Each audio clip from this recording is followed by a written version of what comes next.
Hello, this is Sarah Brash. Welcome back to my channel. So I want to talk about something that's pretty upsetting. And what I want to talk about is the fact that there was a recent suicide at Yale. A first-year female student killed herself.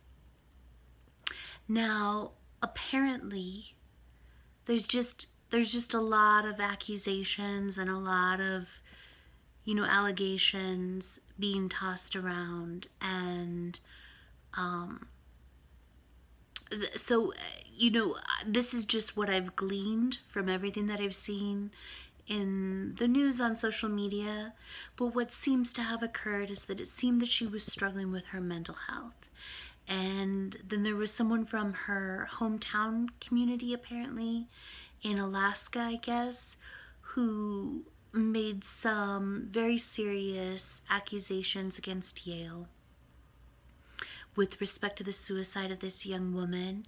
And basically it sounded like that, I don't know if she actually went through some kind of formal process, but she was speaking with someone.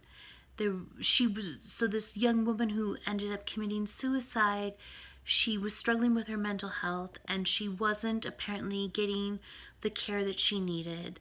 And so she was thinking about, or talking to someone about, leaving for a time and going to a mental health facility, with the hope of returning and being reinstated and not having to apply again. And so there was some argument about whether or not this actually happened in any kind of formal way, and what was actually the explicit and specific response of Yale to this request. So I don't know exactly what happened.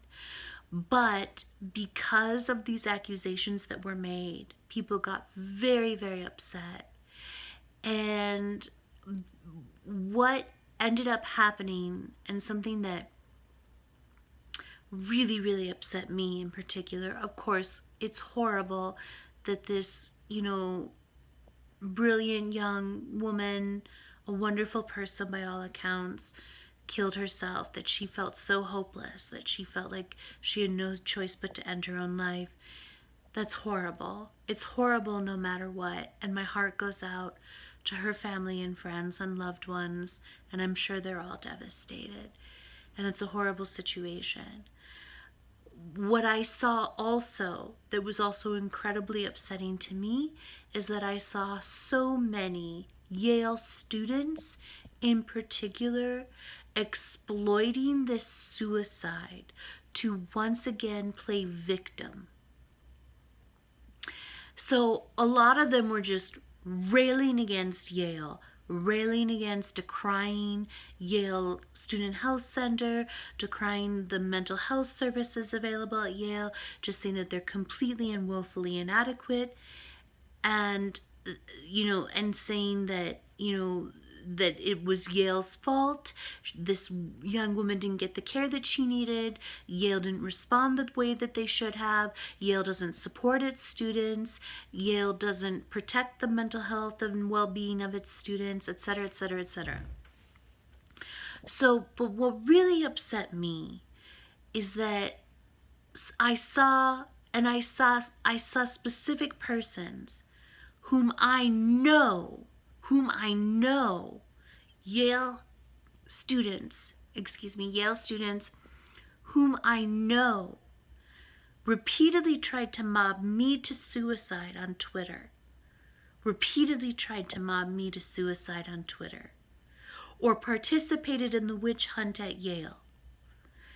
Now complaining that Yale doesn't support their well-being and their mental health and take care of their students the way that they should.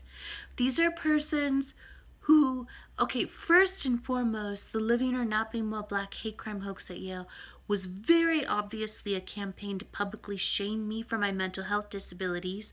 I was targeted for my mental health disabilities by Lolata Ciambola, by Jean-Louis Renison, by the Yale administration, by the Yale campus police, by Yale student government, both undergraduate and graduate, by the Yale student body. And my mental health history at Yale, which I have because I was ostracized by the entire Yale student body in spring of 2015 for standing up for the federal civil rights of an evangelical black man at Yale, our only person of color job candidate for a tenure track assistant professor position in the Yale philosophy department. I was so devastated by being ostracized, by being a social leper, by being a social pariah at Yale once again. I was so devastated by that and so distraught over that that is why I have a mental health history at Yale. My mental health history at Yale was exploited by pretty much the entire Yale student body, including many persons who have repeatedly tried to mob me to suicide on social media, including Twitter, was exploited. My mental health history at Yale was exploited to try to drive me to suicide, to try to incite my murder, to destroy my human and civil rights, academic and legal careers, to destroy me, basically. And now these same persons who tried to mob me to suicide, who targeted me for my mental health disabilities, who tried to publicly shame me for my mental health disabilities, who exploited my mental health history at Yale to destroy me.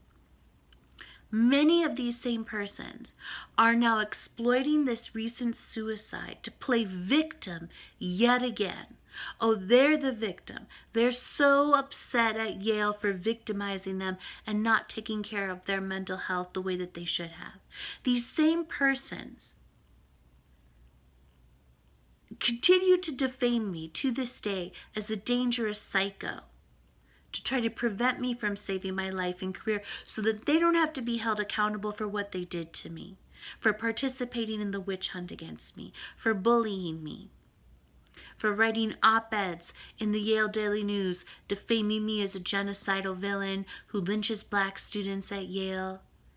So, of course, this was infuriating to me, absolutely infuriating to me, that they were exploiting the suicide of this young woman at Yale, a first year, to make themselves the victim, to play the victim once again. And it just, they're evil. They're sick and they're evil.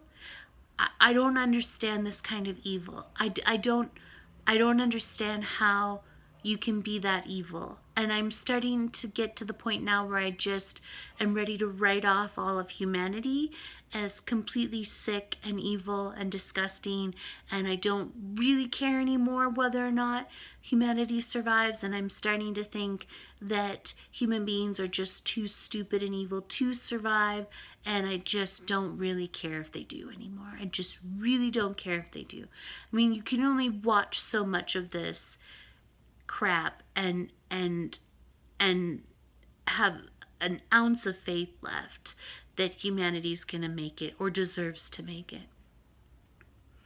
Anyway, okay, I think that's basically what I wanted to say. I was just so upset at seeing so many of these people who gleefully tried to drive me to suicide and gleefully targeted me for my mental health disabilities and gleefully exploited my mental health history at Yale to destroy me.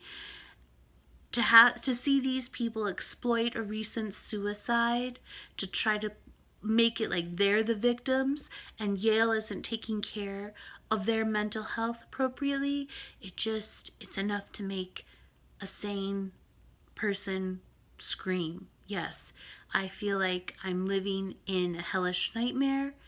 I feel like I'm living in a particularly nightmarish episode of The Twilight Zone.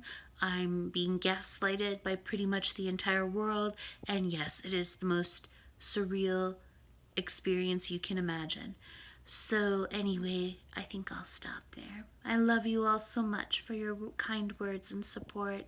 I'll have all of my GoFundMe links below. I mean, my fundraising links below: GoFundMe, PayPal me, a link to my wonderful attorneys at Rendazza Legal Group. All right, I'll talk to you soon. Bye.